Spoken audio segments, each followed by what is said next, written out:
Hello everyone. Are we live? Are we going? Are we streaming? Welcome to the stream. Today, rather than putting out the weekly video, I've not really had much time this week. Me and Zach have been very busy. We've been doing filming. I don't think have I even uploaded anything on my Facebook this week? I don't know if I have. Normally, I'm literally uploading pictures or videos after every single job we do. This week I've just been so busy, and it's just I haven't really found the time. Let's have a look. What have I posted this week? A couple of reviews I've just shared, which is nice. Yeah, just one video. Oh, I did some solar panel cleaning the other day. Met Squeaky Clean Dave. Direct Jet, welcome. Hello, Craig. Nice to see you, mate. How's it going? Oh, I have been posting a little bit here and there. I mean, with the amount of work we're doing, to be fair, I've been posting quite a lot. Looking back at it now. With the amount of work we've been doing, I could have posted like several jobs a day. It's been nice. The work's been flowing quite consistently. It's been coming in, which is cool. Yeah, it's cold, isn't it? It is cold. Although today has not been too bad. It's just been more wet than anything. But we've not been working outside today. We've just been driving. Drove to London this morning to quote a job.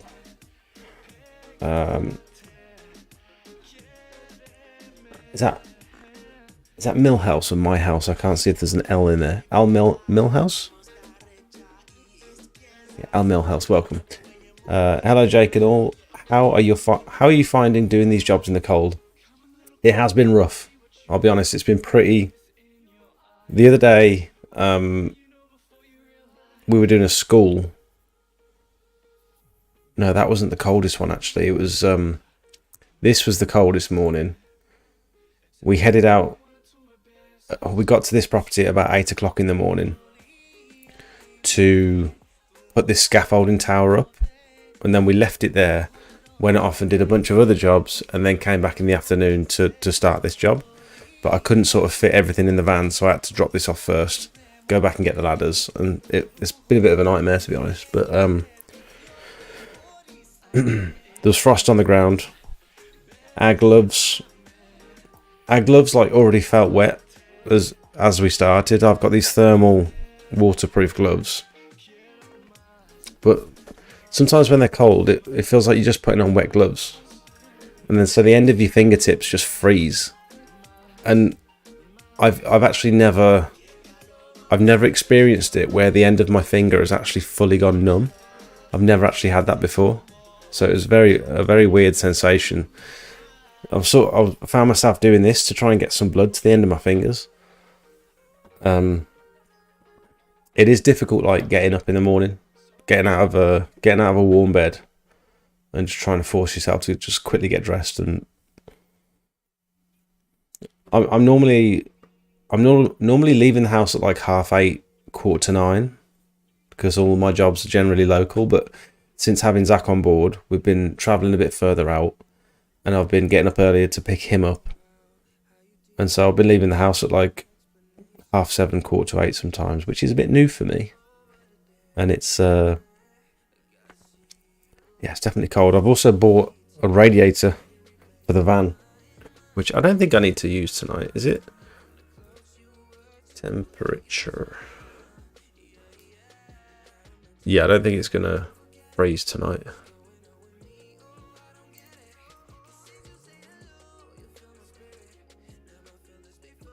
Yeah, it's not going to freeze tonight. It's fine. I've got this little. I've got it by my feet now because it's chilly. Got this thing. Little 500 watt. 500 watt. Just 20 quid radiator from Screwfix, because I haven't had time to go down to PWS yet. Because Darren from PWS said he was going to fit me one of those heat bars like permanently fit it to the van and have like a little supply where you can just sort of plug it in to the side of your van when you park up, and it's like thermostat controlled. But I thought in the meantime I need something like quick, so I just bought this. And to be fair, the other morning my van was the only one that didn't have frost on the windows when I went out to the van. So okay, yeah, it's just because of her hair. I'm not sure she should, with Luca's allergies, I'm not sure she should really be in here. Okay, she just literally like hear you. She's like, Oh. Come on, girl. Okay. Does she get really weird when she can't see me? well, she was laid down and then she heard your voice and she like got up and was like looking around for you. You're a cutie. You're a cutie. She's been my little follower. She helped me with the washing. Oh. Grab me socks for me.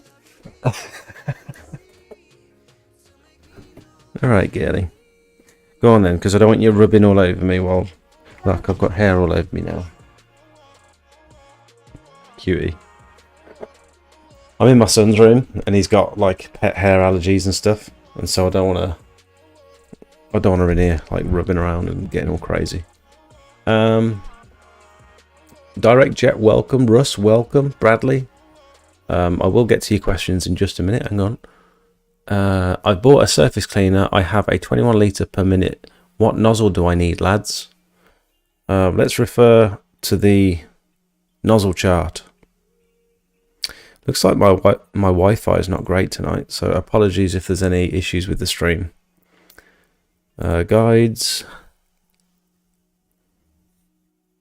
Nozzle chart. What bar is your machine? I'm assuming it's 200 bar. 21 litres. 200 bar. You want around about 0.65 is the nozzle size that you want, but you need to split that in half if you've got 2 nozzles on your surface cleaner. If you've got 3 nozzles, you want to divide it into 3. So 0.65, you'd want like a 030 or an 035, like maybe 2 030s. That should be about right.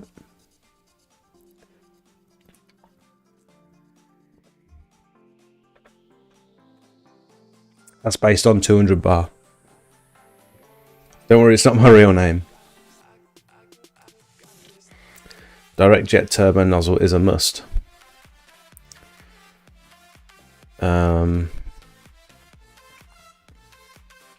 Hello, Russ, mate, you're right. I've got a turbo nozzle. I'm on about... Well, the surface cleaner, the charts are confusing me. Wait, are you saying you've got... If you're saying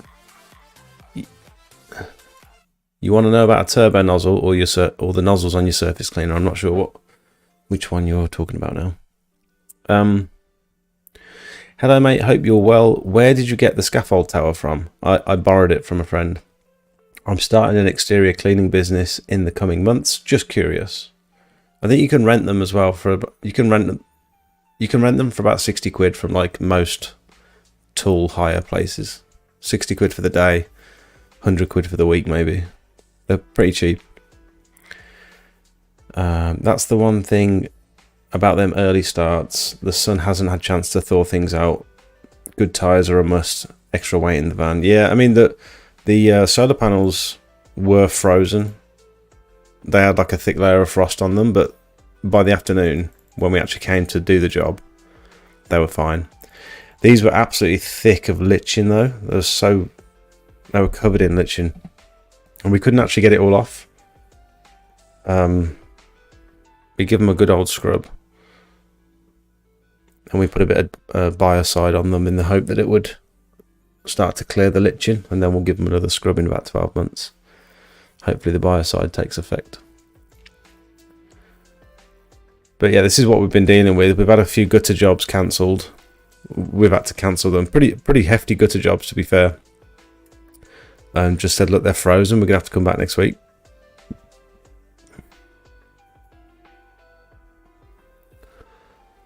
The Lawn Ranger, welcome.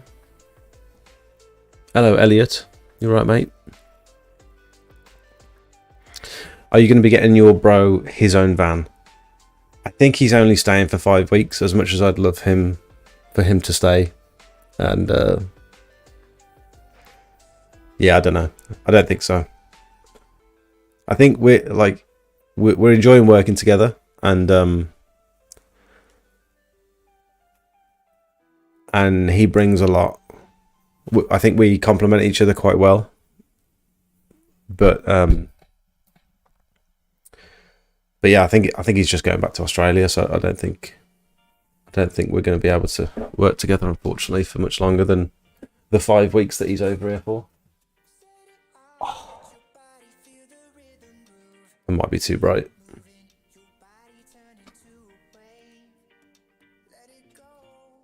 I wanted to talk about Christmas lights today.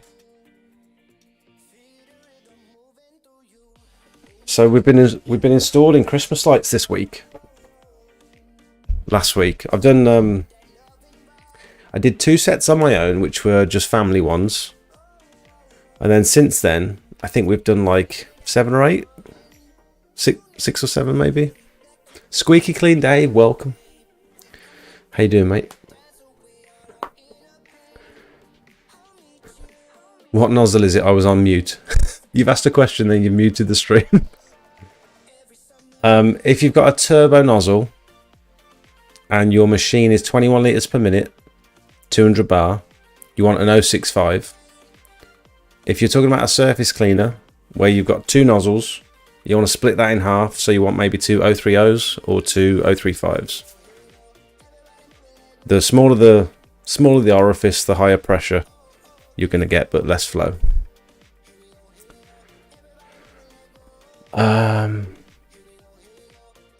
What's your advice on practicing pressure washing then to start my own business? Thanks, mate. Practicing, buy a cheap machine, ideally a petrol one, and just do your own property, do friends and family, take lots of pictures and videos. If you don't like it, sell the machine. Don't look back, move on to the next thing. If you find yourself enjoying it and you think, oh, I'd like to see where this goes, I reckon I could make a bit of money off this. Start advertising. You can pick up a cheap petrol machine for less than 300 quid at the moment. And then if you're enjoying the work, the first 2 or 3 jobs will probably pay for a new machine. Invest everything back into the business. Don't take any profits for like the first 12 months, and just invest all the money you make back into the business. Buy yourself a van, buy yourself a beefy pressure washer and a tank, and all the relative equipment, and just start doing jobs.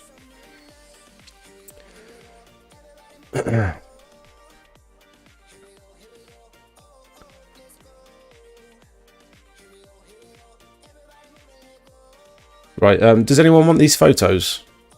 I found these on Facebook. I can't remember the guy's name, unfortunately, because I'd like to... Oh, I think I actually posted them. I'd like to credit him. So he posted a bunch of just AI generated images for like gutter clearing around Christmas time, and they're funny. They're not very good, but like they're funny. So all these were made by Dave Pickup, this chap. He posted them on one of the Facebook pages, and so I've just stuck them all together in a Google Drive folder.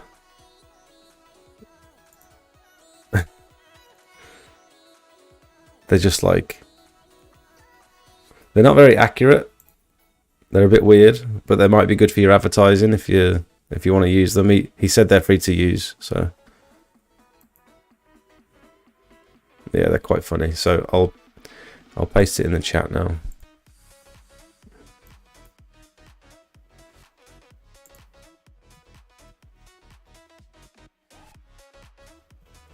Do do do do do do do do do.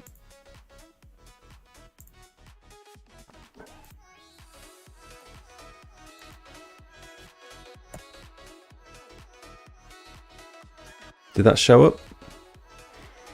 I might need to switch accounts because I don't think... Damn it. I'm signed into the wrong YouTube account. What's the best make turbo nozzle? There's so many out there. I like the one from PWS in Stafford. They do a... I literally felt the difference as soon as I started using it. PWS turbo nozzle. So I picked up one of these blue ones. Now that I've got a beefier machine, I've actually gone for one of the red ones. Because it's like supposed to be... It's supposed to be for like heavy... What's it called? Heavy duty? And then you can use your... You want an 065 for yours? I don't know why it says 064 there. I think that's a typo. You want 065. You'll feel... if you've bought like a cheap turbo nozzle in the past, and then you try one of these, you'll notice a massive difference.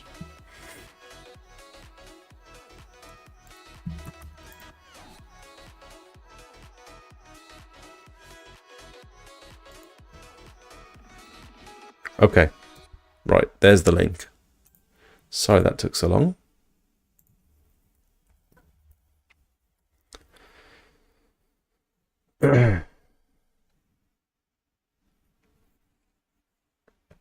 Jake, you probably said last week, but will you charge so much to fit lights and removal in January together or separate? I'll price them separately so that I can get paid now for the fitting, and I'll get paid again in January to remove them. I don't particularly like the idea of getting paid everything now and then still having work to do in January. It feels like I won't be making any money for removing those Christmas lights in January. In actual fact, I've already been paid it, but it'd be nice to not have to go out to those jobs. It's a weird psychological thing. Like, I'm still getting the money. It's just when I'm getting the money. Do you know what I mean? I hope that makes sense. I don't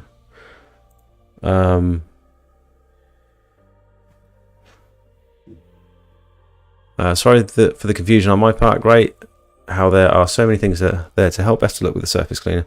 Thank you, mate. I appreciate it. I would love to come and work a few days with you guys and get some experience. I've had quite a few of those requests, and to be honest, it's not something I'm looking to do at the moment, I'm afraid. Sorry. Me and my... Let's have a look. Where are all my other photos? I've been doing some Christmas light installations. This is my house, just a very simple one on my house, and then across the bushes. I've got a couple of videos, some like time-lapse videos and stuff. Did I not move them over? I haven't downloaded them yet. Hang on. 2 seconds, guys. I'd like to talk about these Christmas lights because it's something that I was thinking about for a while. I didn't know if there was like enough money in it to make it worthwhile, but I think there is. Ish, with some caveats. I've been trying to send some videos from my phone. From my phone to my laptop, and it's annoying.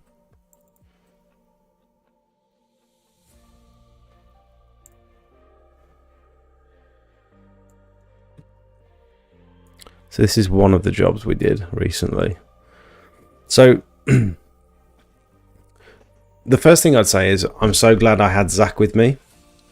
When it comes to fitting these Christmas lights to these gable ends, where you'll go, you know, you're putting the ladders quite high. Having someone footing the ladder, especially on like uneven ground and stuff, is so important. And I wouldn't have felt confident at all going up that high on a ladder without Zach holding it for me. And there are even some areas like that were fairly stable, but they were still on grass, and it was like frosty grass. And also,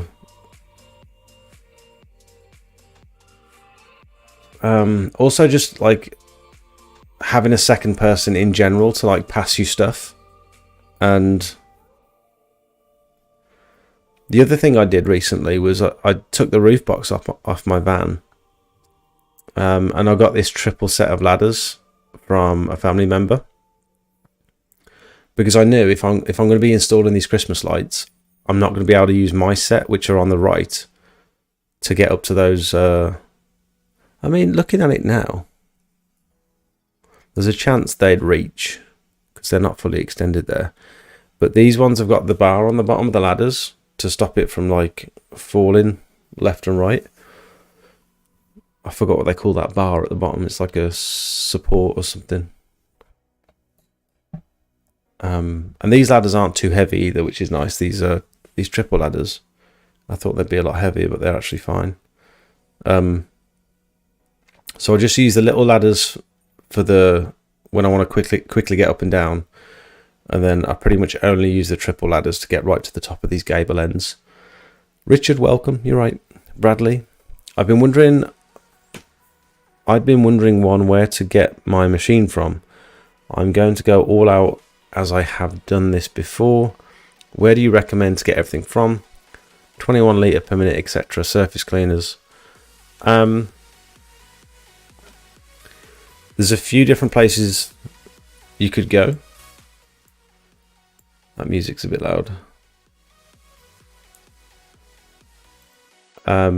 If you look on my website, smelt.club, I've got some trusted suppliers up here, and these are the people I've used in the past. So you've got Rutland Pumps. They're very well known in the industry, and these are the ones who pretty much supply pumps to most of the most of the other suppliers in the UK. So they do pressure washers and stuff and pumps, and they know their stuff. AC pressure washers, I've bought a few bits from these guys in the past. They've got some good machines there. They've always got deals on. PWS, I've got a wealth of knowledge. Got some great machines. They've just started doing the Briggs and Stratton machines. I think they're favouring them over the Hondas now, which is something to consider. They do all these amazing van mounted systems. They build their own frames and everything. Boiler setups. We have Darren, who's the owner of PWS. He joins us on the live streams every now and again. So if you want to go back, if you are interested, you can go back and have a look. If you go on the live streams on my channel, scroll down a bit, we've got Darren on 2 or 3 times actually. There he is, look. There he is again.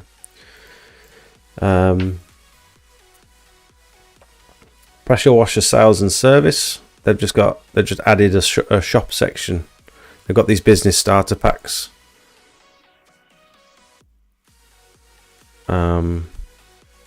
Literally comes with everything you need to get going.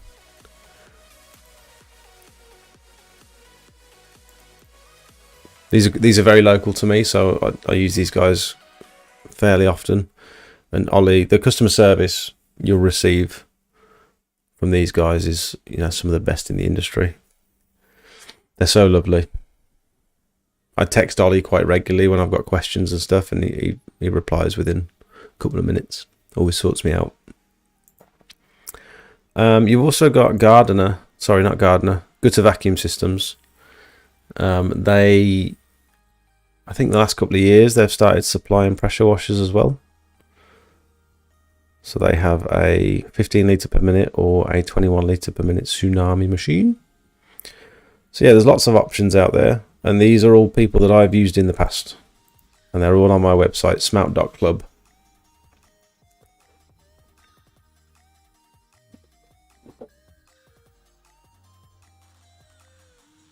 I hope that answers your question.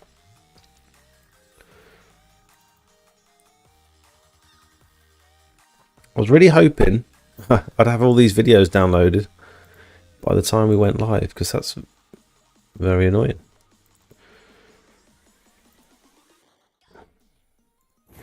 So the only issue... That's loud, isn't it? I'm finding is if the ground isn't flat in front of these gable ends, you're getting up very high on the ladder and it's sort of wonky and it's a little bit unnerving, but I've got Zach here to foot the ladder, so quite pretty these are. So this was a video I was filming and I was going to put it out today as like a full video. Honestly, I've been busy and it was just a little bit boring. The only footage I had really was time lapses. Zach wasn't really interested in talking to the camera, and so I didn't really have any of his insight, which is kind of what I wanted. And so I thought instead of doing like a video, I'll just do a stream about it. So just in case anyone else was thinking about offering Christmas light installation,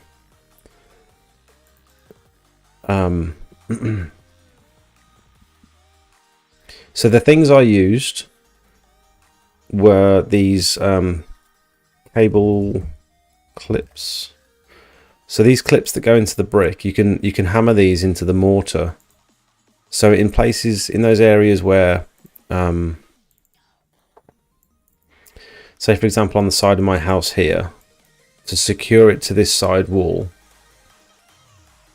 without it just sort of dangling and flapping around. If there's no drain pipe like here, you can't see just there, then you can just sort of knock these clips into the wall. You don't want to get too close to the edge because else the mortar will break off. If you keep it like a couple of inches away from the corner of the wall, the corner of the wall, you'll be fine. The other thing we did on these on the gable ends is that we didn't want to use like adhesive strips, because in my experience, just from putting lights up on my own house in the past, those little adhesive pads are very, they're not great. They tend to peel off very easily, and they cost a fortune as well. Like, they're not cheap, and you think, like, I don't like spending money on stuff like that because it's pretty disposable and they're a bit naff. And so with those gable ends, instead of sticking them to like the plastic bits on the top of the gable, I actually just hammered them. Some of them are hammered into the render and some of them are hammered into the brick. You only need like between like 4 and 6 to make it look good. It's a shame I haven't been able to upload these. My 10 files are still uploading apparently. Damn it. They might be done by no, they're not gonna go. They're not gonna work. It's not happening. The first job we did, wonder if I'll show you some pictures because the lady sent me some pictures on WhatsApp. So the first Christmas light installation me and Zach did together was really annoying. Like, the lady was very, very specific about what she wanted. Her husband had died, who used to put them up, and he wrote out plans of how they all went, and he had measurements, literally 1.22 meters. I had to hang them on the tree, and they had to dip down 4 foot. I don't know why he's doing it in meters and feet, but they had to go down 4 feet, back up, and that distance had to be 1.22 meters, and we had to do that and I did that. I put them all out in the bush. I was well happy with myself, and the lady came out and just started taking them back down and said, no, it's not, they're not going down quite low enough. So she took them all out. I literally just spent 10 minutes getting them all perfect. I had my tape measure out, measuring them, and she just started taking them off, and I literally just stood there. I was like, I said to Zach, I audibly went, ah. Oh. I was like, what are you doing? I've got to do it all again now. Get my tape measure out again. And so she had plans of where everything was going to go. I even had to get like up into a tree to put these Christmas lights in a tree and then untie them so that they sort of fell. Each sort of ribbon fell down. And they weren't right either, so I had to keep moving them around. And I scheduled this job in for like an hour. And it took almost 2 hours in total. And we were both just getting really annoyed. And that was the first Christmas light job we did together. And so Zach was like, I wasn't looking forward to it anyway. And now we've got like 4 more booked in that I'm not looking forward to. But luckily, the others were like much smoother. Because all the others are just like, when it's just a gutter, like the one we did yesterday. I'll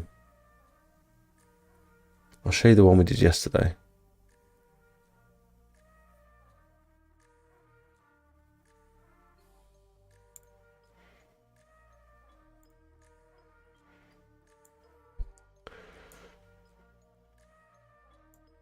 So that's the picture he sent me.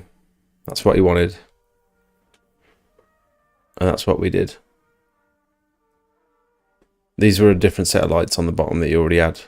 He already put that down there himself. But so again, this is just literally just gutter clips along the gutters, a few nails with those clips up the side, and then just back down the drain pipe.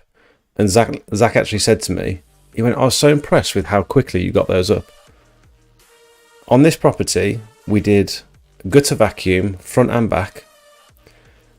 We cleaned the windows, frames and sills, vacuumed the conservatory, cleaned the conservatory windows, and I put the lights up. And we were in and out in less than an hour. And then the guy sent me this picture on the evening. So like, it can be done quickly. It doesn't have to be a faff. It's just, I guess, one, making sure the customer's organised when it comes to there's a few questions I ask. I say, is there a power supply available? Do you need, well, first of all, are you supplying your own lights, or do you need me to supply them? Everyone I've done so far, they've supplied their own lights, apart from the family ones that I've done. Everyone has already got their own lights. The only struggle has been the customer generally doesn't know how long to buy, because it's quite difficult to measure how much you're actually going to need. And so that is a little bit of a tricky part. These were literally already plugged in the corner, threaded through like a little hole in the side of the house. So that was fine. So I just literally whipped them up, started from this end to make sure I had enough. So I ask, are you supplying your own? Do you have an available power supply? And we can also upsell things like, are your gutters clear? Obviously, we're going to be putting clips along the gutters while we're up there. Do you want us to clean the gutters? Hence why they want to pay you to do it. Yeah, people are fussy, and they've got a right to be. They're paying for a service. They want it a certain way. This lady takes all the seasons very seriously, and so she wanted it to be right. I'm actually dreading going back to take those ones down, because I know it's going to be a nightmare. People would not pay for Christmas lights putting up near me. You'll be surprised, honestly. So my base price at the moment, just so you're all aware, my base price for putting up Christmas lights, this one was 65 quid. The customer had everything they needed. I tell all the customers that I'm happy to supply the clips. I've got like a big inventory, and it's not an inventory, it's a box. I've got a box of clips, various sizes. They cost a couple of quid. And if I use a few on each job, you know, so be it. I just keep stocking up every time I get a little bit low.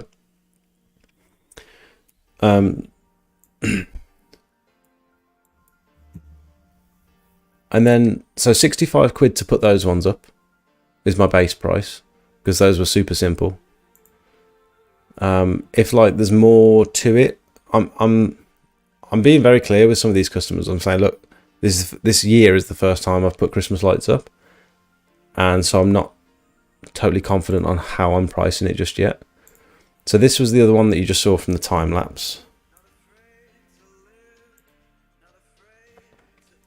So those look pretty. So they came out of the lower window on the left here. I nailed, like, I put like three of those cable clips into the wall. Another 3 going up to the gable end, and then just gutter clips for the rest of it. It's very effective. Like, it's and I actually like it being under the gable, not stuck to the top. I think it looks quite effective going slightly underneath it, like against the brick. It makes the bricks glow, not just like the gutter line, if you know what I mean. Looking at it now, I didn't know that before, but looking at it now, I'm quite glad we went underneath. And that was really our only option, because I didn't want to buy those expensive adhesive strips that just don't work. I don't want the customer calling me when it goes all frosty saying my lights have fell down. Is that 65 quid to put up only? I quoted 75 quid up and down in January. Yeah, so I'm doing £65 as a base price for like a simple installation to put them up. And then to take them down, I'll probably be at like... Sorry, this music's killing me. To take them down, I reckon I'll be at about £25 base price, depending on how much there is to remove, you know. So that's another one we did. Is anyone else in the chat other than Barclay? Anyone else putting up Christmas lights this year? Welcome, Glyn. You right, mate?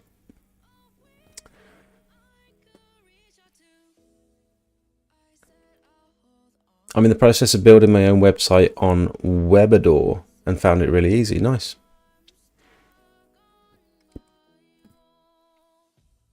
How do you rate GoDaddy website quality? Is the SEO effective? Are you getting to the first page of Google? I don't know, to be honest. I'll see if... That's an interesting question, because when I Google pressure washing, my business will come up first. But when someone else on a different account Google's pressure washing in Redditch, it'll be interesting to know whether I do come up first. I don't know the answer to that. I'm happy with how easy the website is to edit. The templates were all very good. I can move stuff around nice and easily. I can swap and change things. Like, everything was fairly simple to set up. And so, and I'm having work, like work is coming through to my email address from the website. So I know it's working, which is cool. Has anyone else sent me a picture? This was another one from the time lapse. I'm not going to show that actually, because it's got the address on there.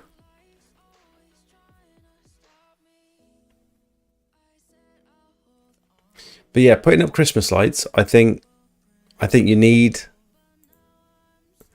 arguably, I think you need another person for safety reasons. 2 people ideally, but I would say that because I'm working with Zach now. So maybe if I was still working on my own, I'd have found a way to just do it by myself, and I'd have been fine. It definitely would take longer, but then I'm not splitting that money with anyone else. That 65 quid, which sounds cheap, really, I've now got to split that with someone.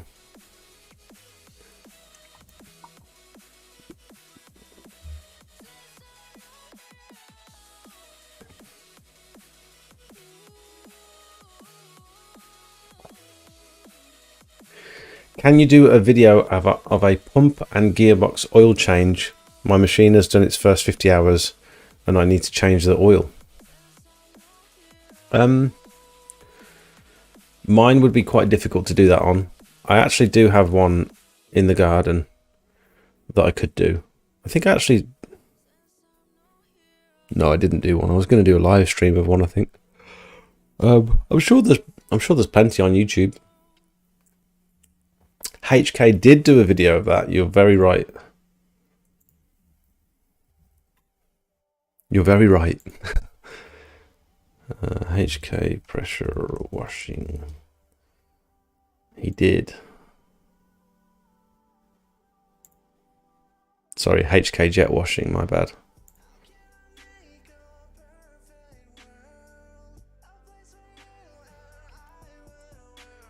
This one, how to service your... Jeez. How to service your pressure washer. There you go. I'll put the link in the chat for you.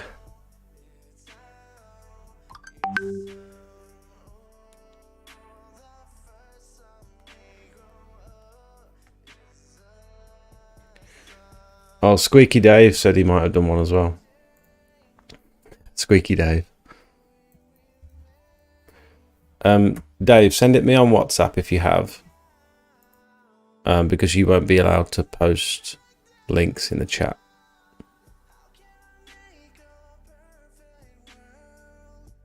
There you go.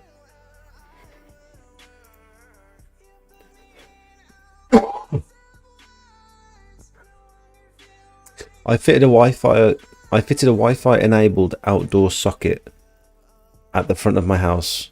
I have another 3 to fit. It's so handy, just plug and play. I have icicle lights to put up. A Wi-Fi enabled socket, that's pretty cool. So you can just turn them on and off from wherever you are. What's the benefit of that over just like a timer? Because that's the other thing I did. I was just installing a couple of these for customers. You can literally get these from anywhere, and they're quite cheap, and you just add it on as like an upsell. Very easy to program.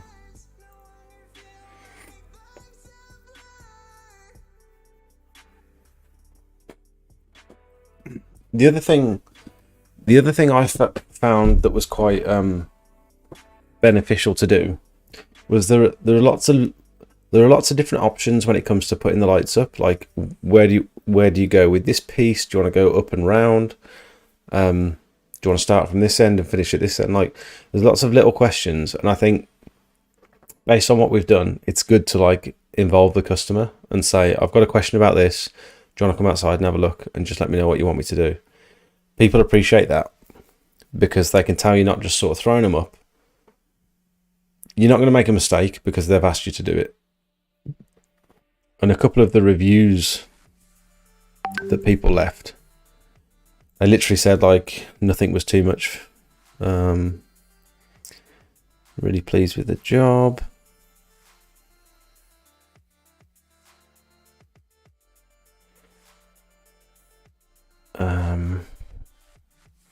How do I sort these? I want to sort by newest first. Not sure.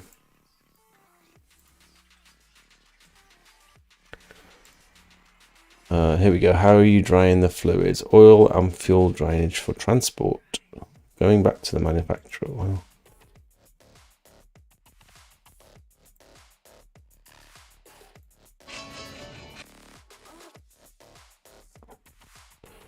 so we've got a video here from Squeaky Clean Dave as well.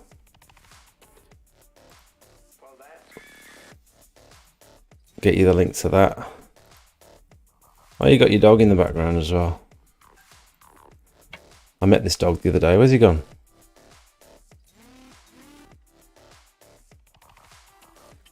Regarding the Wi-Fi socket, it's times, different days, and when not wanted, you can isolate so nobody can plug it in. Have to say it's so handy. App on phone, turn off whenever or times. Yeah, I mean, I can see the benefits. How much does that cost in comparison to like just a standard timer? Wi-Fi plug.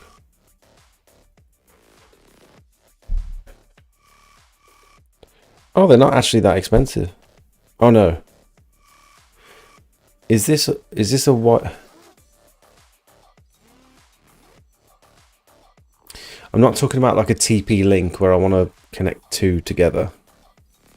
Wi-Fi extender. No, that's not what I want. Smart and remote control plugs. That's what we want, isn't it? Smart plugs.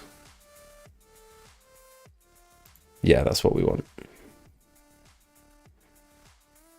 They're actually cheap. Is that how much they cost? £8.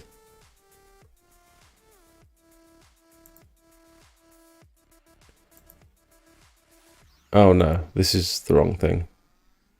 I'll turn on office fan.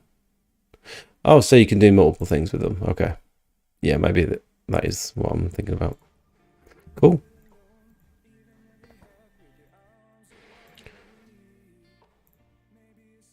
We pressure washed so overall, just regarding Christmas lights, they're low ticket jobs. But I've been charging between £65 and £85 for these Christmas light installations. If you get a fussy customer, or you get lights that are like generally tangled up or disorganized, or you're trying to figure out power supplies because the customer hasn't really thought about all that sort of stuff, it's going to take a long time. I also found that supplying the lights was a pain, because not only have you got to make sure you get all the measurements right, you've got to do all that research on Amazon or wherever you're going to buy your lights from. Make sure they're long enough. Make sure they're the right colour for the customer. Wait a couple of days for delivery. And then it's like, what if you put them up and they don't work? And I had that with a family member recently. I installed some lights and they worked for like an hour and then they just turned off. And I had to order a replacement and put in one of those appeal things on Amazon, and it was just really annoying. So there's a bunch of different things to consider. I'd definitely get some triple ladders. Ideally, you want another person with you, and so at that point, the investment in time, an extra person, triple ladders, is it really worth it for most people? Probably not. Commercial Christmas light installation, I haven't had the opportunity to do anything like that yet, but I can imagine that would probably pay a lot better.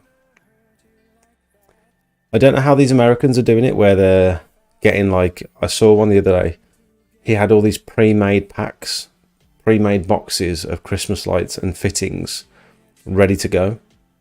But like, everyone's houses are different sizes, so how are you pre-making a pack of Christmas lights? And then you've got to hold on to all these lights all year. You've got to find somewhere to store them. You've got to pay for them outright initially. So up front, you've got to pay for all these lights. And you don't know how many requests you're going to get. So how do you know whether that money is being, the money you've just paid out for all these different sets of lights, how do you know that they're even going to be used this year? That they might not be. So yeah, it's a weird one. I would recommend getting some sort of pricing structure in place though. Same for gutters. If you're going to vacuum gutters as well, have a pricing structure. For gutters, I've been doing £40 a side at the minute, and it's working really well. I'm pretty much landing every single job recently for gutter clearing. Just tell them £40 a side.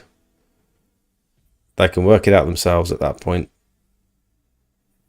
And like those chaps on the podcast said the other day, you're going to win some, you lose some. One of those properties you'll get to is going to be a big mansion, but how often do you get those mansions? Generally, it's going to be small townhouses. There'll be a garage, you know. £40 a side is potentially cheap as well. I could look at upping that to 45, but I'm quite happy with £40 a side is landing me a decent amount of work recently, so I'm sticking with that for now. Because I've got Zach with me, we're in and out in an hour, and I can book like 4 or 5 gutter jobs in a day, and it's fine. Outdoor Wi-Fi socket. Oh, okay.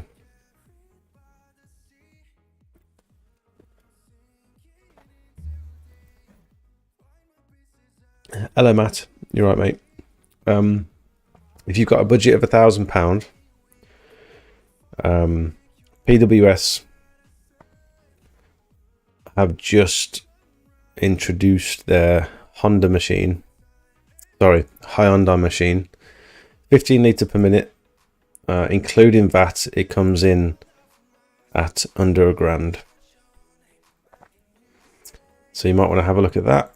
I'll put the link to that in the chat for you. And because it's a machine from PWS, you'll be able to actually get the parts for it. And they know their stuff as well. They're not going to sell you a...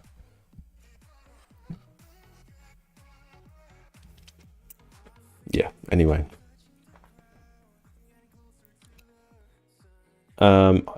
You could also go to Equip to Clean. Although their parts I found are very expensive. Like I had the Kiam PR. I had this one. This was my first proper machine.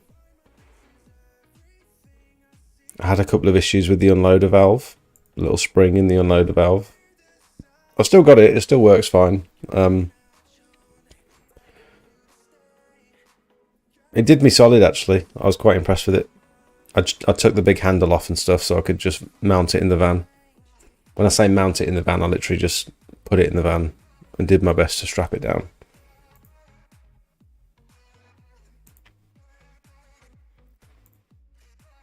£15 litre per minute.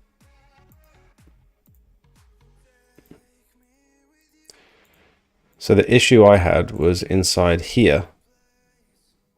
I don't know if you can see that. There's a little spring that goes back and forward every time you take your hand off the trigger. And it sort of diverts the water flow.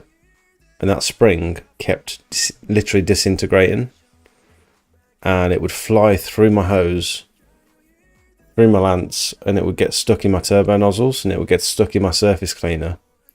And it would stop them working. It would break them because it's a sharp, tiny piece of metal that gets fired out at 200 bar.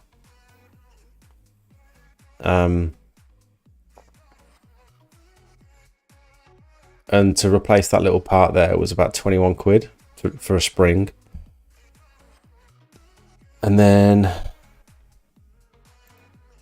I had a leak between the pump and the gearbox. I had an oil leak. They ended up sending me out a new pump under warranty. I don't know. I definitely had issues with this machine, but I am, for the price, it's like, can you complain? I don't know. I think I've still got my review on here, to be honest. Let's have a look. There it is, look. There's mine. With my, I strapped a water butt into the back of my van. It was never full when I was driving. But this was my buffer tank. That's crazy looking at it now. That's so funny. So I literally just strapped my machine down. I had a mounted hose reel. Yeah, that's funny.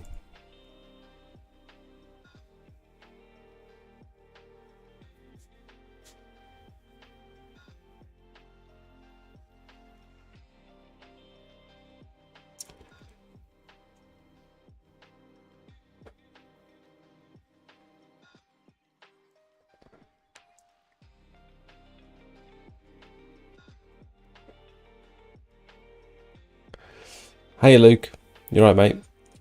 I hope you're well. Is your van the same size as a Citroen Berlingo internally? The Berlingo is the exact same van as a Peugeot partner. It's just rebadged. Size-wise, how have you coped with the pressure washer and the buffer tank? How much room do you have for other things? If you want to have, I've done quite an in-depth video on this. On my channel, which you might find quite useful if you want to go back and have a look. The video is called What's in the Van.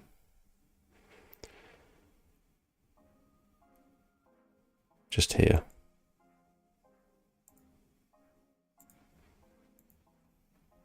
You'll literally see how I sort of stuff everything in there. This is quite old, so I have changed things around slightly, and obviously I've got a new machine now as well. Things are getting a bit tight now with the machine that I've got. I'll show you this video now just so that you can see. I have the same pressure washer and I have a leak between the pump and the gearbox. Oh, interesting. I believe that spring might have broke because there was a leak between the hose and the gun. And I didn't know until Darren told me from PWS. He said, you need to, any water leaks on your hoses, on your lance, on the outlet of your pump, anything that's not tightened up correctly, any kind of water leak whatsoever, fix it straight away, because it's putting so much extra load on your unloader valve. Your unloader valve doesn't know what it's supposed to be doing, because it's trying to like shut the water off, but there's still water escaping from somewhere, so it's got to catch up with itself. I think it's called chasing. The unloader valve is chasing, and I think that's what caused damage to mine. It's because I just had constant leaks from the gun. This was the same gun that came with the machine. I had leaks from the surface cleaner. I had to like change stuff, change the gun on the surface cleaner. Like, that's probably what ended up damaging the spring. So it's very simple. The customer's water supply comes from here. I'll take that to the customer's tap. And then comes out the side of the reel here, and then round the back.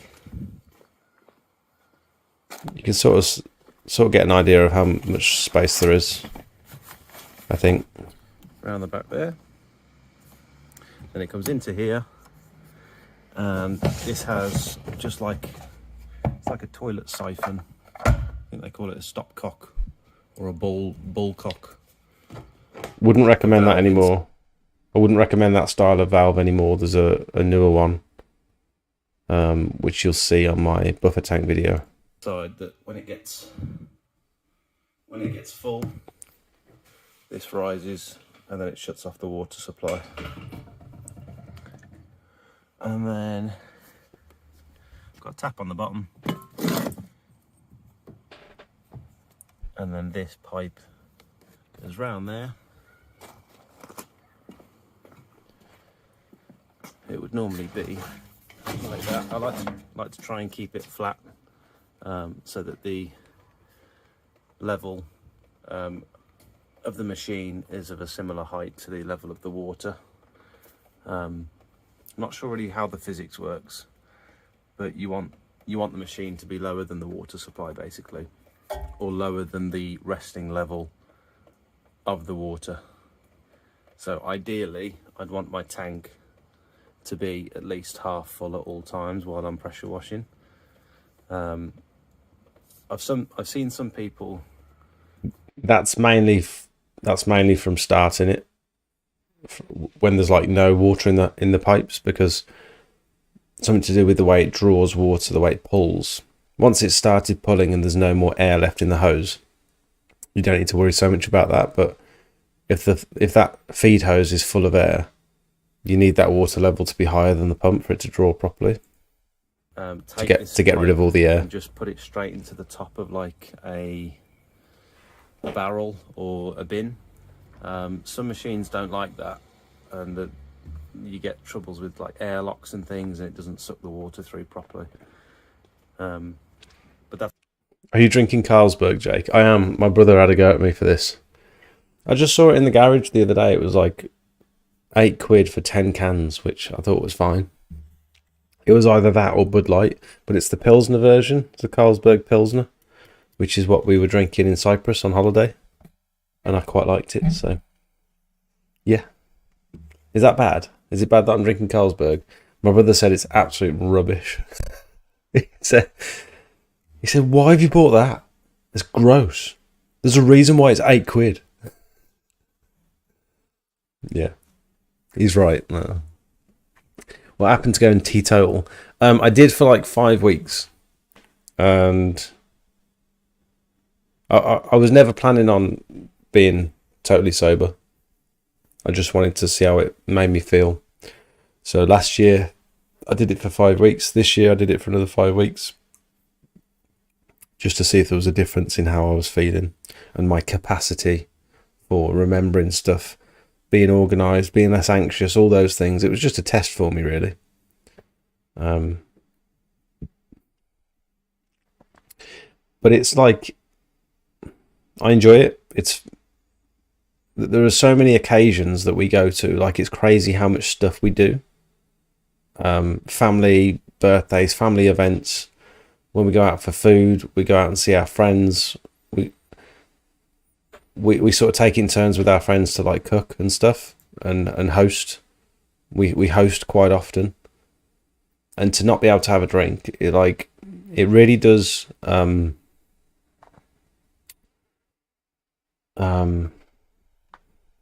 so I feel like there's something missing from the evening if I'm depriving myself of a little beer or a rum and coke or something. So I'm trying to weigh up whether it's worth quitting for good or just like enjoying my life, because life's short, you know what I mean? And I'm not fat. It's not affecting me. I was going to say it's not affecting me physically, but it definitely is. It's definitely affecting me mentally. So I don't know what I'm going to do. Life without beer is no life. Oh, I read that wrong. Pilsner might be different though. I'll let you off. Thank you. I live in Northampton, where Carlsberg is made. Where Carlsberg is made, it's grim. It's better than Foster's or Dutch Gold any day. Alcohol is a depressant. Is that true? I haven't had a drink for nearly 4 years, but seeing you with that has made me want one. That's not the intention. That's it. I'm sorry. Corion Cleaning says, evening, sorry I'm late tonight. Have bought a new van with a full mount setup. Have you got a picture? If so, send me a picture. I'd be very interested. GVS have posted a cryptic photo on their Facebook saying game changer coming soon. Ooh. That's interesting.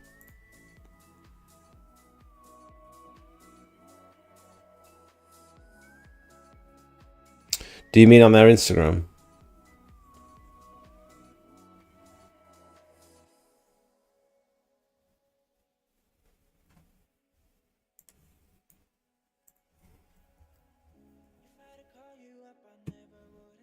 You did say GVS, didn't you? Yeah.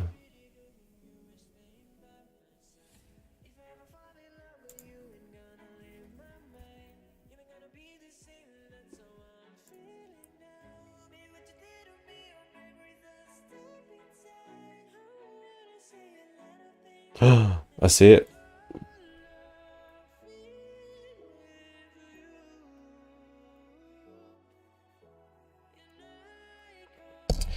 I will say the phrase, since I've been in the cleaning industry and since I've been around all these suppliers and stuff, the words game changer is so overused. I'm actually sick of hearing people say, oh, it's a game changer, mate. Because it's like, everything's a game changer. In their opinion. Or it's like, well, of course, because you're upgrading to something new. Of course it's going to change the game. Regardless of how long it's been around. You know. Hello, mate. If you could go back to where you start, would you carry it on again or choose a different direction? That's a very good question. I wouldn't do anything differently. Zero regrets. I don't regret starting the business. I don't regret the things I did wrong. No regrets when it comes to failing. There's several things that I look back on and think I definitely could have done those better. I did that poorly.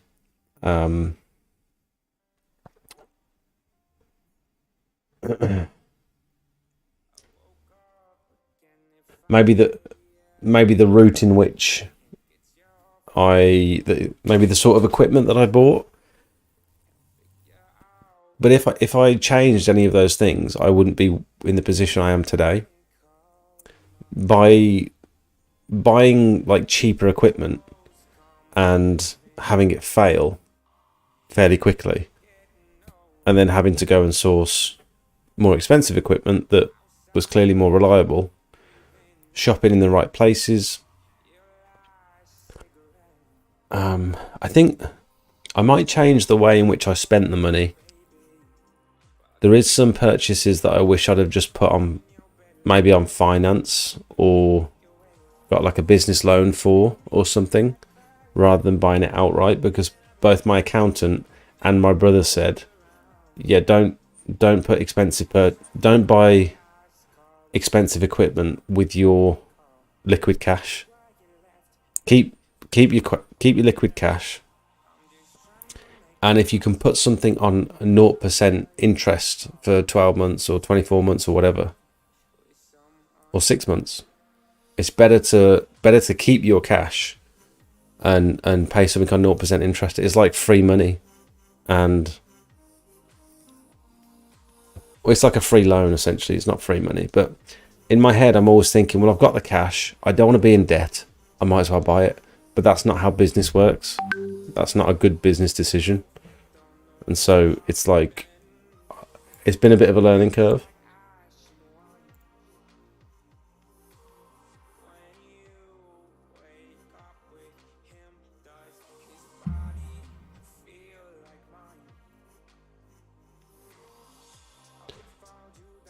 Keith, do you mind if I share these pictures on the live stream that you just sent?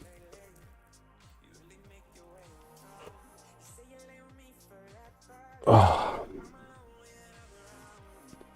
We drove down to London today to quote a boathouse when we had no idea what to expect.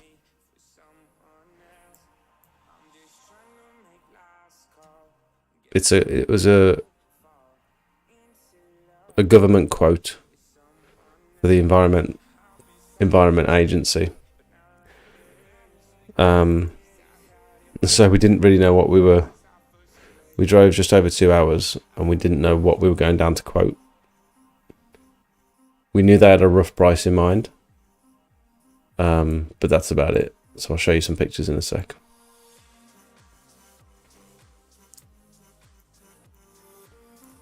Oh, come on.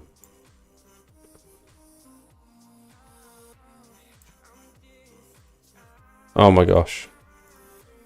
There we go. You guys can see that, can't you? Okay.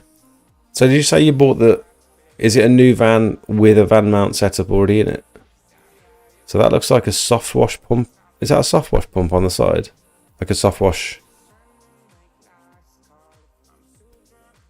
Because you've got two engines there. This is clearly the pressure washer. This one also looks like a pressure washer, but it's got like a weird belt driven thing on the side. Or is that a generator? Could be a generator. You got a nice new surface cleaner by the looks of it. Boiler on top.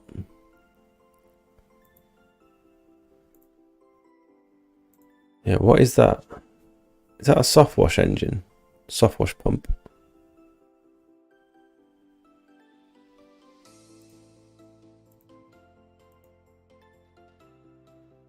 Bit of room in the back for your ladder.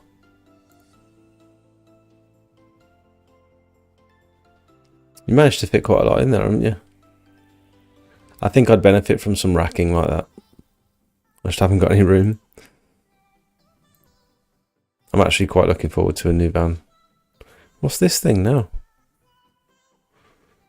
That looks like a fuel Is that a pure water tank?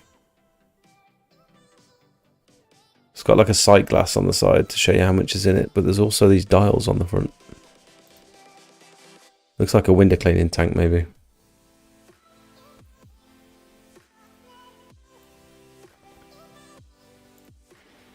Looks nice.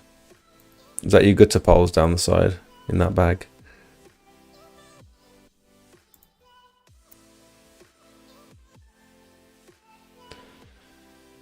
Hot box. No, I don't think that would have been a hot box.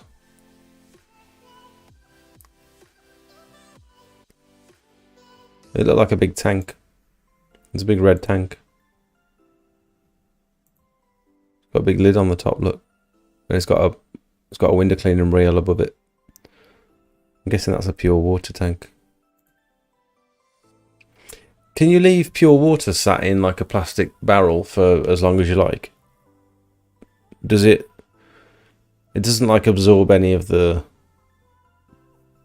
stuff from the container, does it? It doesn't go bad. I was thinking about pure water the other day. I've had a few inquiries about cleaning, like doing a one-off clean on some windows and stuff. So this is what we went to quote today. It was to scrape the roof because there's moss growing on the roof. So there's this building, there's this main office building. Scrape the roof, do all the gutters. This one, clearly lots of stuff from the trees. Gutters are all overflowing. I think it was worth the travel if we get the price that we've put in. We'll make it worthwhile. Although this is quite a unique place in that it's on like a lock, like a lake. There's a lake around it, and so you can't actually get a vehicle.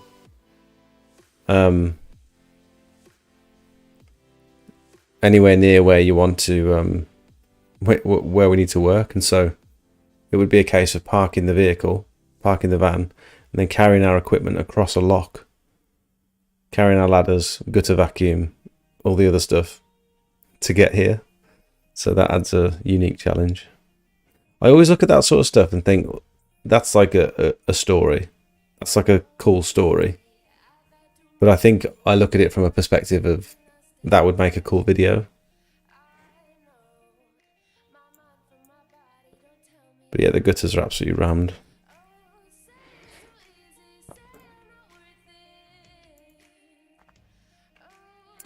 And then we also did a school recently. Okay, today On Sunday actually, and it was freezing.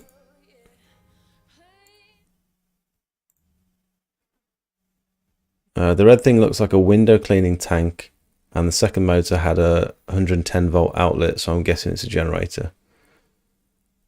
Jake, just wondering, have you got on your van and even the site early on where you state you are fully insured as to take away from certain ethnic groups that go around bodging jobs and that? I'm not exactly sure what you mean. I'm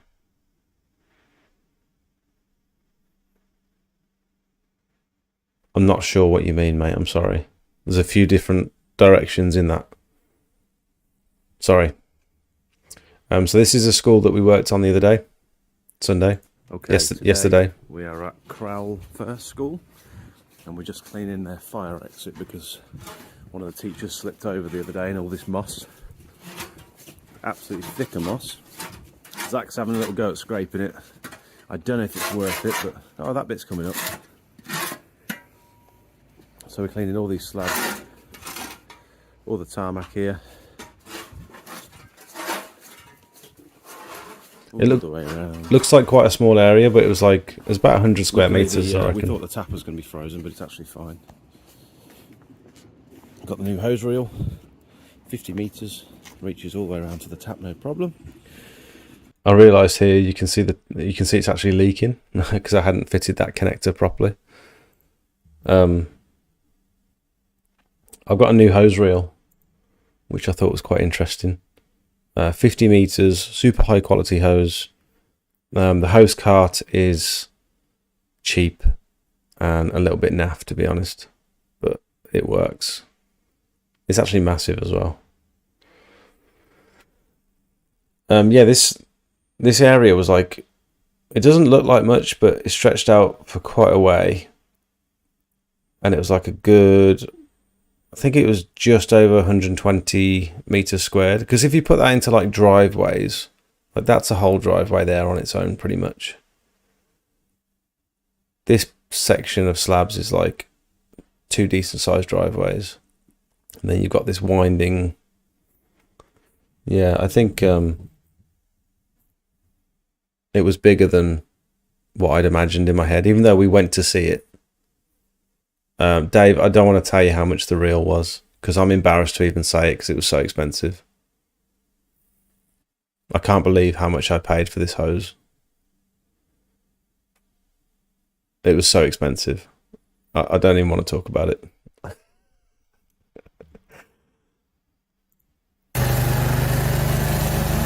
Is that really loud? I'm sorry. Hose or reel or both? Both. I got it fitted all together. So you'll notice we're using a turbo on tarmac here, which is generally a no-no. The tarmac was wrecked. It hadn't been cleaned for years. It had so much moss growing through it, and there was going to be no effective way of cleaning this area without using the turbo nozzle. And depending on which sort of tarmac it is, like I discussed it in one of my other videos, I found out recently that certain types of tarmac, you're absolutely fine to use a turbo nozzle on. There are different grades of tarmac with different types of aggregate in it that will be affected differently by like a turbo nozzle. But when someone says like you should never use a turbo nozzle on tarmac, it's totally false. It's just because they've not experienced all different surface types. They've been told one thing, and they're sort of regurgitating that information, which I suppose probably sums up this channel really, because it's the same as what I do. But when you learn new things, you're sort of trying to just... I try not to say stuff with too much conviction, because I could be wrong at any point, and I'm well aware of that. So I always say to people, whatever I say, take it with a pinch of salt, because this is just what I've learned.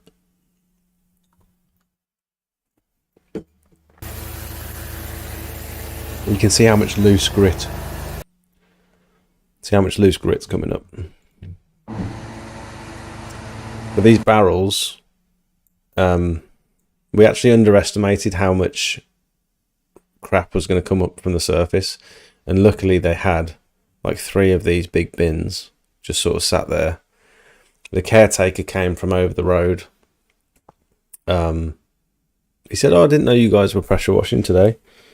I said, "No, well, it was all organised fairly last minute. Do you know if there's a compost pile anywhere? Because as part of the email, we did say that we were going to be leaving the waste on site, and it'll be fine for like a compost pile or whatever." He said, "Oh no, there's not really a compost pile, but you can use these bins." So we've just loaded up these bins, tried to drain out as much water from the bins as we could. But this is just moss and like aggregate. Sorry, meant as in to show you a Del boy like some that go out turbo nozzle on a roof, say destroy tiles, jet wash to the drive, leave it looking like a hedgehog.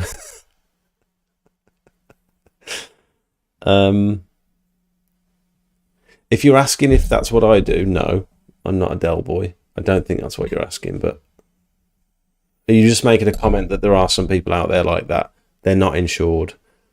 They just sort of do a bodge job and then leave. Yeah, I don't know. You get people like that in all trades, in all industries, I suppose. Yeah. My hose don't look as good quality though. How would you go about getting a turbo nozzle for these 4,000 psi 15 litre per minute machines. You can get them from anywhere, mate. You just let's do the conversion. 4,000 psi to bar is 275 bar. So you refer to the nozzle chart. Right, it only goes up to 250 bar. 15 litres per minute. So you probably want like a 0.45, roughly.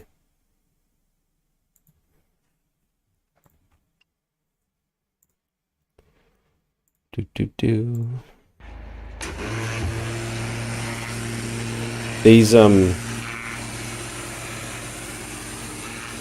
slabs were so old, and you can see they've lost their layer on the top, and so all those black spots that you can see, not necessarily those ones, but like these gravelly black spots, especially here. I don't know if I can zoom in. I want to zoom in. So all these black spots here, that is just the stones coming through, the aggregate coming through from the top layer, because they've been weathered so heavily. All that moss and all the roots and stuff and the rain have just degraded that top layer. So when you pressure wash the moss away, it still kind of looks dirty, but it's not. It's actually clean.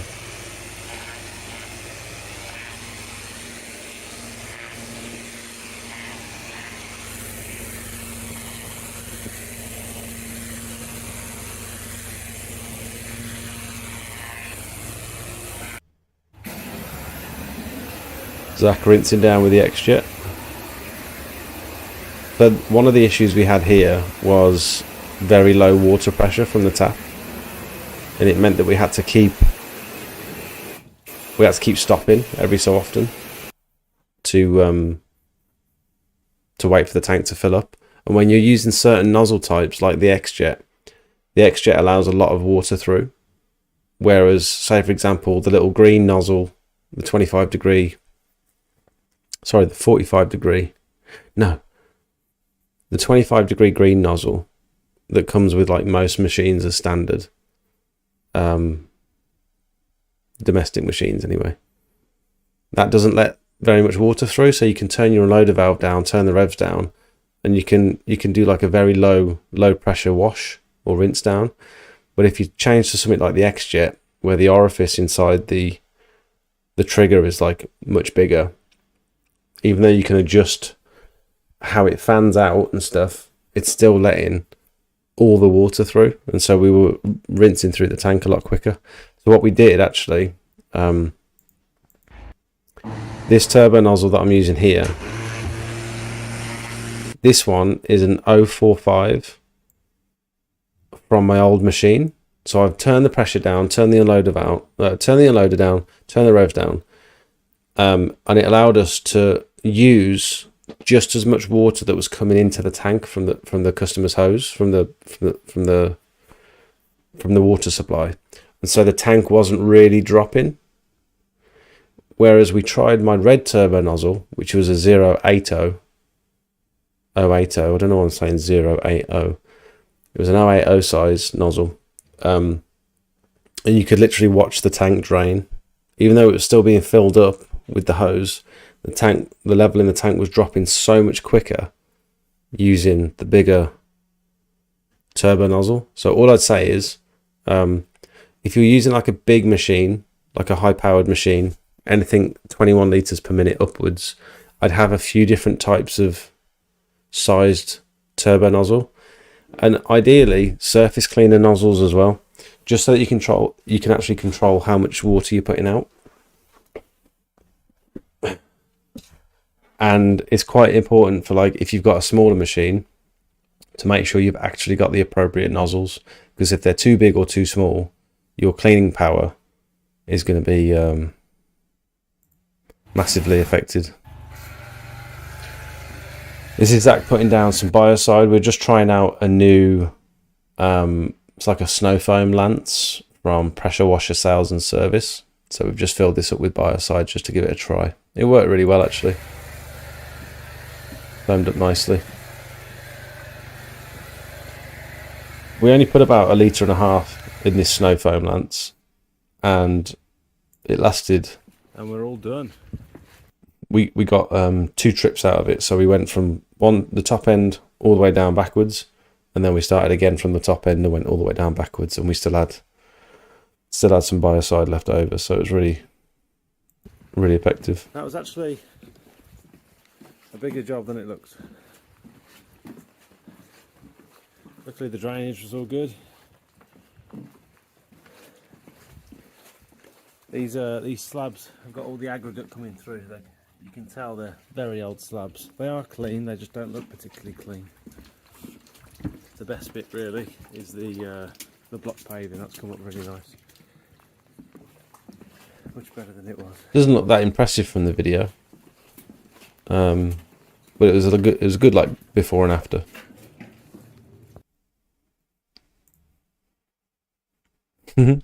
Got a few pictures from the day. I'm quite happy with these pictures actually. Okay, today we are. That's not. Here we go. Look at all that moss, man.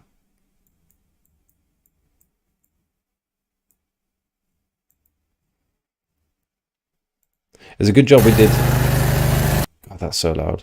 It's a good job we did scrape before we started, because if we'd have just started blasting the moss, it gets so mucky and slimy and sludgy, and you don't want all that going down into the drains. So we tried to clear as much as we could first. You also make little mountains as you're pressure washing all the sludge and stuff. Try and make little piles and separate the water from the sludge before you're tipping it all into buckets and stuff, because yeah, it's a big job like this.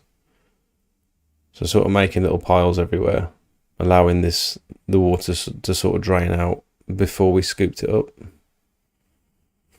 Quite difficult when it's like raining and you've got a lot of waste to manage, a lot of water flow. Tried to get some nice pictures for the website. I had to tell Zach to smile. Look at his face. Zach, I'm taking some pictures. Can you smile? Look at him. He's so miserable. And then he did that.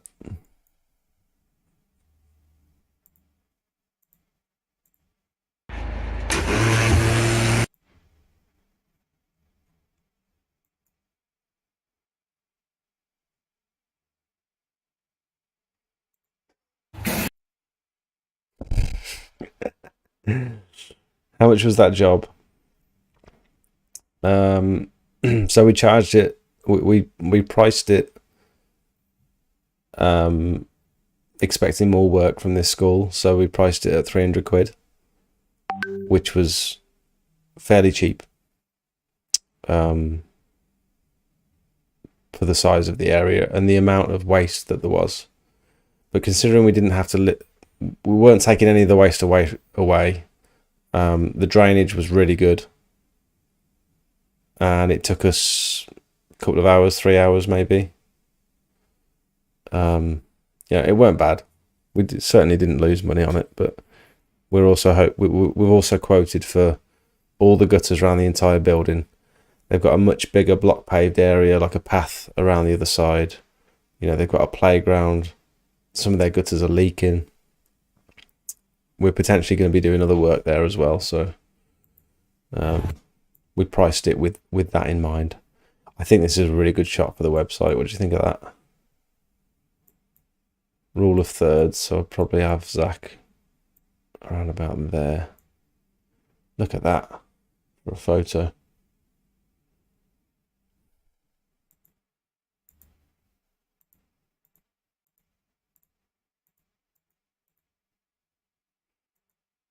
So the reason this bit didn't have very good coverage is because Zach would keep taking his finger on and off the trigger, and occasionally with like the X-Jet and other Venturi systems where it's drawing chemicals because of the water pressure that you're putting over the top of it. You are? Okay. Hello, girly. We ran upstairs on the road. Is she? She's a cutie. She probably misses us today.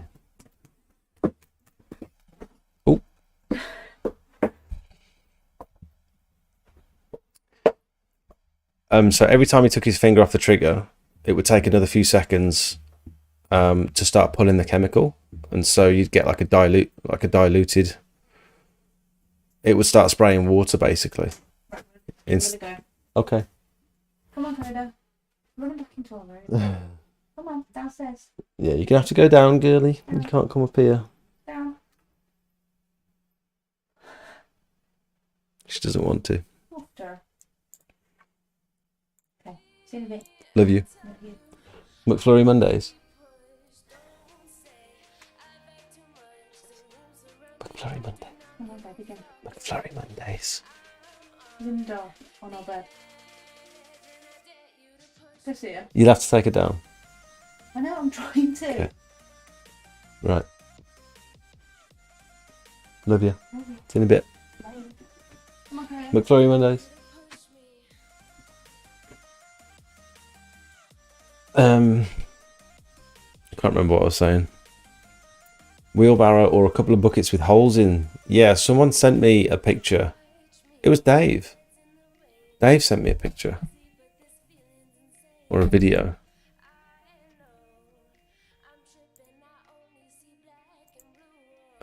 Let me see if I can find it. Sorry, I shouldn't be putting our messages on stream like that, should I, Dave? Sorry about that. I'm trying to find that video you sent me. Here it is.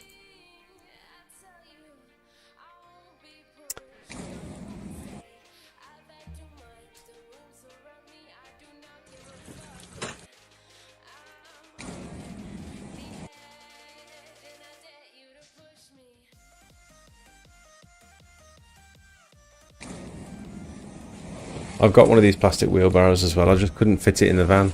I was thinking about putting it on the roof. Look at that, it works really well.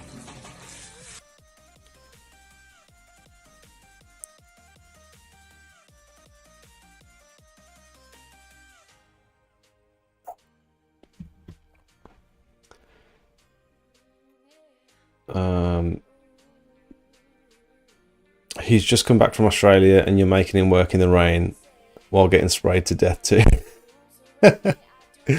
I kept telling him, like, I was pressure washing, and I'd stop because he'd walk in front of me, and he's like, you don't have to stop, just do it. I've got my waterproofs on, just carry on.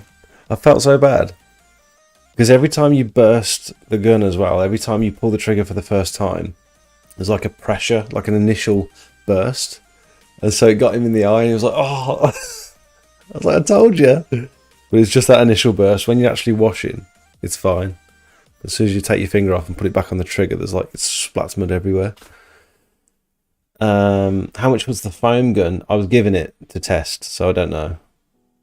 You'll have to get in touch with Trusted Suppliers, Pressure Washer Sales and Service. Get in touch with these guys. Although I couldn't be terribly confident of what dilution ratio I was using. I need the dilution chart off them actually. I was using it on the number 1 setting. I forgot it had those settings, damn it. But it goes from 1 to 5 depending on what dilution you want. So that was biocide in that gun. That was my best ever TikTok and it wasn't even my idea. Rule of thirds is your photography term. Rule of third. Yeah, sorry. So when you're... I used to take photos and stuff. And so when you're... cropping an image, or when there's something in particular that you want to focus on in the image, you can draw a grid on the screen. It's probably easier for me just to Google it. And in that grid is where you should have the focal point of the image. So on any one of these dots where these lines intersect is where the focus should be. So if you want to focus on these people here, you'll do it on the top corner. You can do it on the line itself, the whole entire line. So when you're taking like portrait images,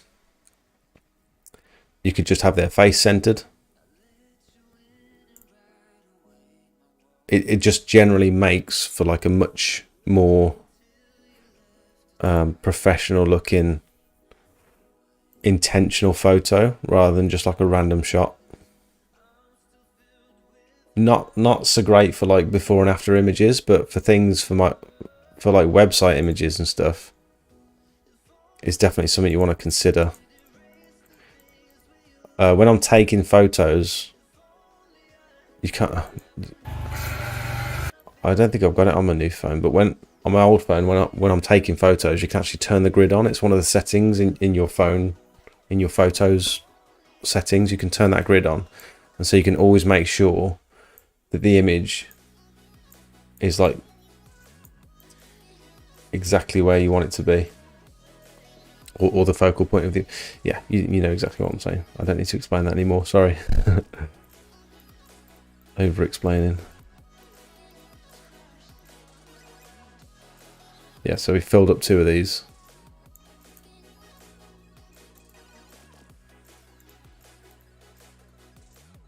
This was annoying. Like, I wanted to get some decent after pictures, but the bio side was, you could sort of see it, sort of couldn't, and it wasn't very consistent. I wish I'd have took the before and after pictures after we'd finished pressure washing and not after we'd finished biociding.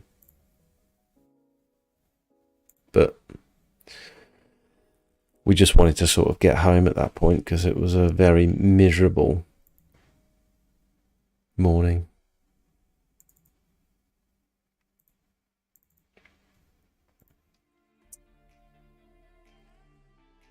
Why bio and not hypo?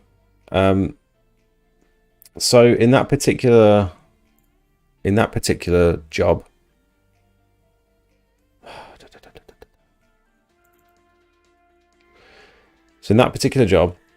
there was nothing I wanted to. There was no stains or black spots or anything that I needed to kill initially to make the job look prettier. And yes, because the tarmac, I didn't want to use hypo on tarmac, and hypo only lasts until it becomes dormant after about an hour. So it'll do its chemical reaction. It'll have instant effects, and then it won't do anything after that. Whereas biocide, putting the biocide down, it's going to keep activating every time it rains for the next at least 12 months. And then I can keep going back and topping up the biocide. They're going to be happy because the moss isn't growing back. Like, it won't, having biocide on that entire area now, it won't allow for organic growth. Or it won't allow for much organic growth anyway. But because this is such a dark, damp area that doesn't get a lot of sunlight, it's like the perfect place for all this moss to grow. So the fact that I've put all that biocide down means it's not going to grow back so quick. They won't need to keep pressure washing it because I can just come back and top the biocide up. And there was no reason to use hypo. If I wanted to make it look super pretty, absolute pristine results, I might have done a pass with hypo. But I was looking on H2O's page the other day, and they do hypo tarmac.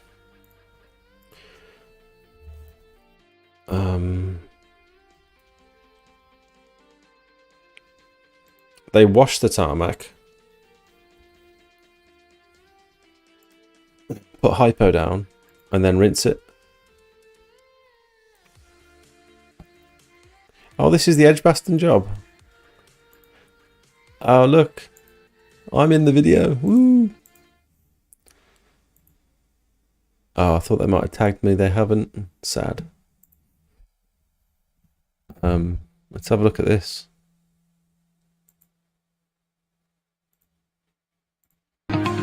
Hang on. Am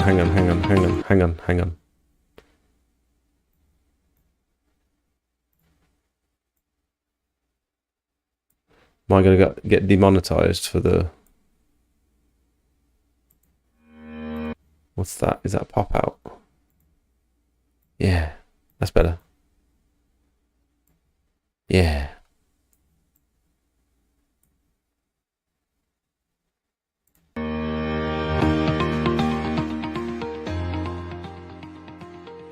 There I am.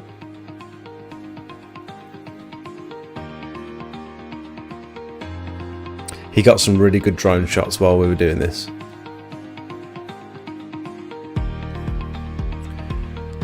These granite block paving. This was like over 1,400 square meters of granite block paving that we were washing the other day.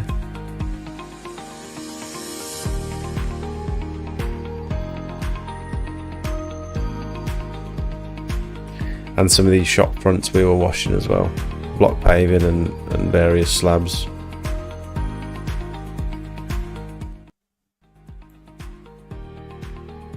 There I am, look. We were trying not to go in lines, apart from this bit.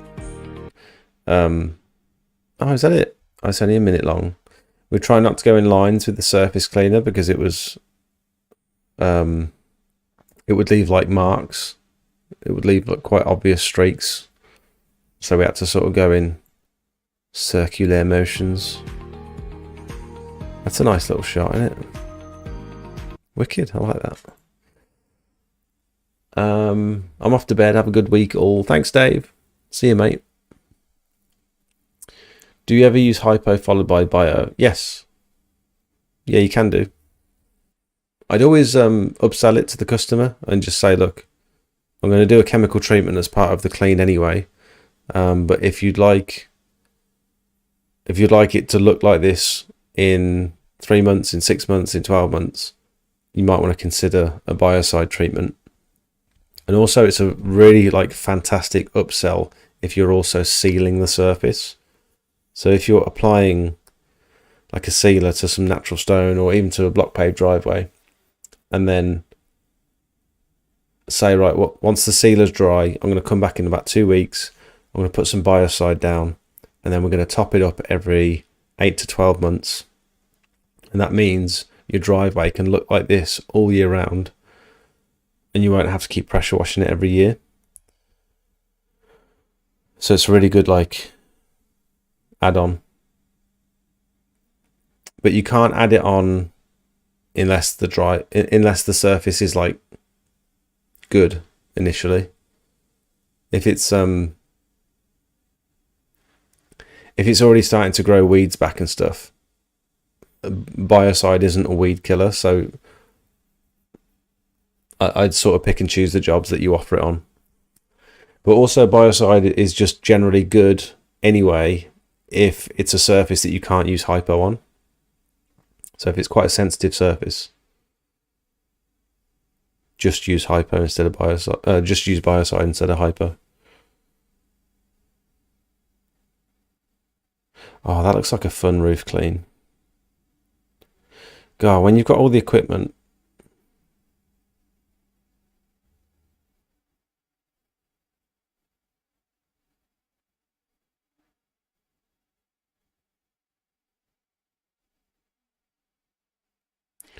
That looks similar to the gutter job we did the other day, actually. Are they just doing that small section of roof there? No, I was going to say. I thought that might have just been one small property in between two others, but it wasn't.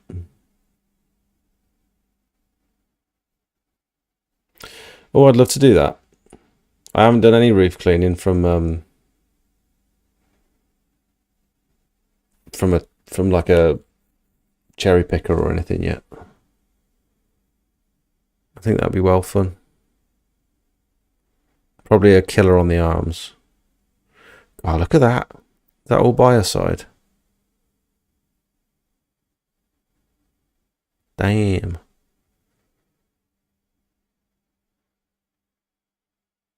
That looks amazing.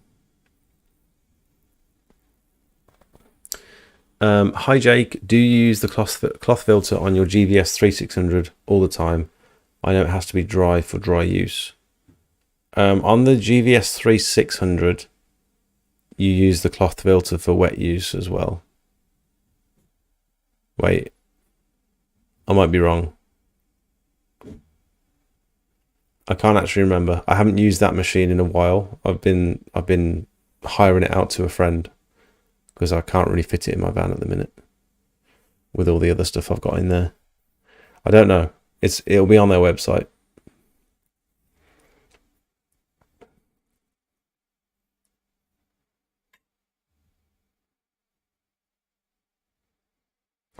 They always post stories and then I can't find the videos because the stories only last like a day, don't they? I feel like that's such a shame. That's all that lost footage.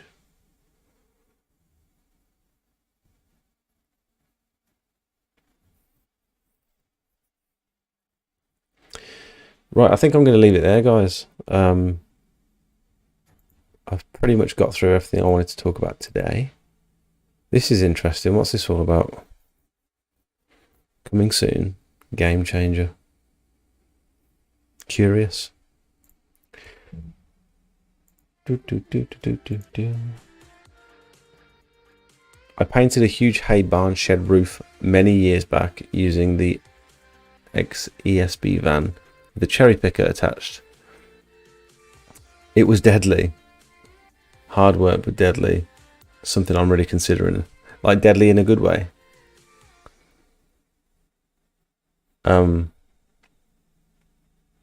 That's okay. Great North exterior cleaning, no problem, mate. No worries, Al. I really appreciate everyone tuning in. I'm surprised people still watch. Honestly, these live streams, I've these last few weeks, probably last 3 or 4 weeks, have been very ill prepared. Normally, I've got like a list of things that I want to talk about. I've got all my pictures uploaded to the computer. I've got all the videos that I want to go through. Links and stuff, like they're all ready to go. So I've got stuff to talk about. But these last few, I've been like super busy lately. So I'm not preparing as much. And I haven't even put a video out today. Because I've been filming. But I've not been editing. Who's on next week? No idea. I think Zach is actually he has committed to coming on, but I think he's going to come and sit with me rather than doing it over Skype or whatever. Skype. I don't who uses Skype anymore. Discord. Something I really want to get and do: the pressure washing, roof drives, and so on. Okay, thanks. It's a beast, by the way. The messages with Dave, you can see someone's address, just so you know. Thank you very much. Thanks, Jake. Always interesting. Right,